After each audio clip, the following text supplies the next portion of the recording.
গেলে হারিয়ে তোমার কবর ধারে দাঁড়িয়ে ডাকি আমি তোমার তরে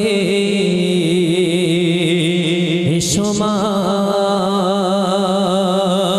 আবার ফিরে এসো মা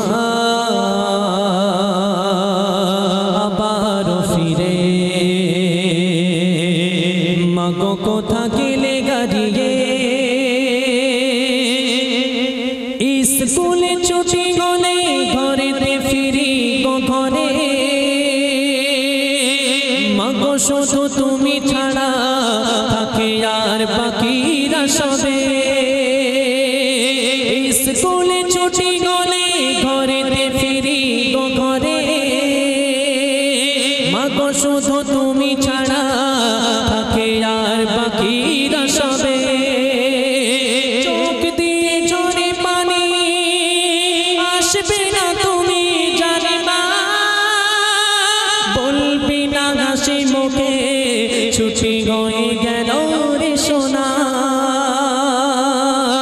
যেদিকে ফিরে তাকাই শুধুই ব্যথা যে পাই যেদিকে ফিরে তাকাই শুধুই ব্যথা যে পাই বেদনায় নয়ন ভরে এসো মা আবার ফিরে এসো মা আবার ফিরে।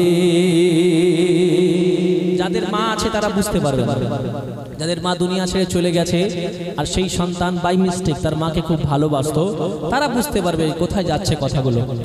এখন দেখবেন আমাদের বাড়ির যে সমস্ত ছোট ছোট বাচ্চা আছে এই বাচ্চাগুলো দেখবেন চলতে চলতে হোঁচট খেয়ে যদি পড়ে যায় বা কোথায় ঠোকা লাগে টুকে যায় এই বাচ্চাগুলো কান্না শুরু করবে না করবে না? কাঁদবে তো। এখন কান্না শুরু হয়ে যাওয়ার পরে এই কান্না কিন্তু এত সহজে বন্ধ হবে না। আপনি যত সোনা মনা বাবা বাচ্চা বলেন বন্ধ হবে না, কিন্তু একটু ছোট্ট ওই ছুটে গিয়ে ওই জায়গায় একটা লাথি মারেন বা চড় মারেন দেখবেন চুপ হয়ে যায়, যায় না?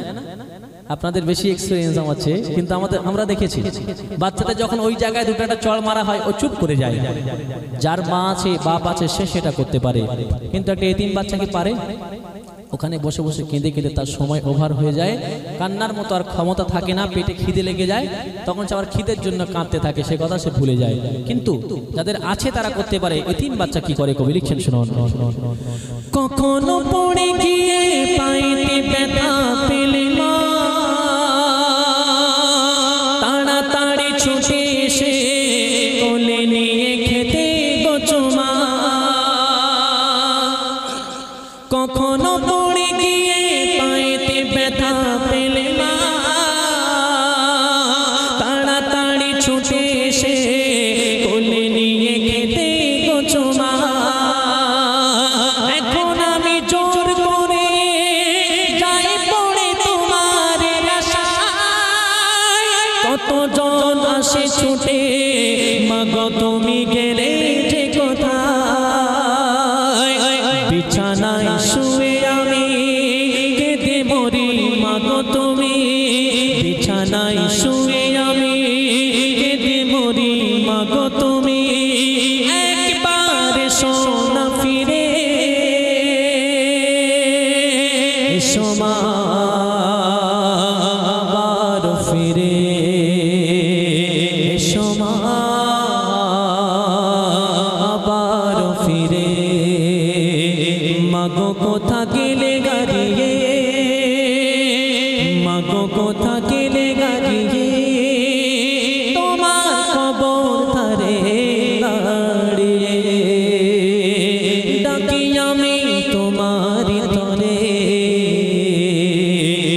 এসো মা আবার ফিরে।